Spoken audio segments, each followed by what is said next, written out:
பாஜகவும் காங்கிரசும் இணைந்து கச்சத்தீவை தாரை வார்த்து கொடுத்துள்ளது.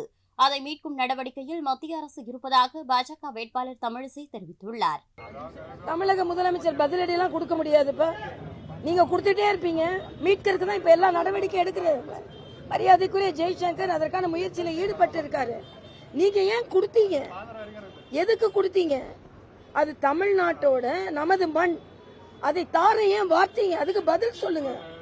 அப்ப ஊழல் குற்றச்சாட்டு திமுக மேல இருந்தது.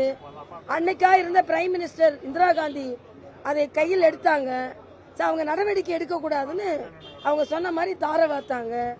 ஆக இது முற்றிலுமாக தமிழ் மக்களுக்கு எதிரான நடவடிக்கை.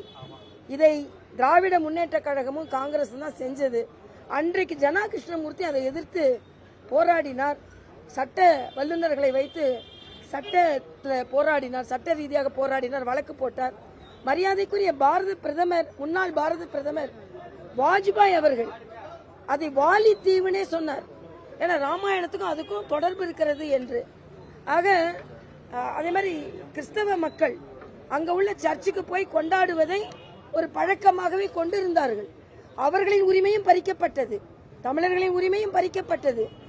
சும்மா நீங்க சவால் விடலாம், ஆனா அதற்கு காரணம் நீங்க தான் என்பதை மக்கள் புரிந்திருக்கிறார். செய்திகளை உள்ளது உள்ளபடி தெரிந்து கொள்ள ரெஃப்ளெக்ட் நியூஸை சப்ஸ்கிரைப் பண்ணுங்க.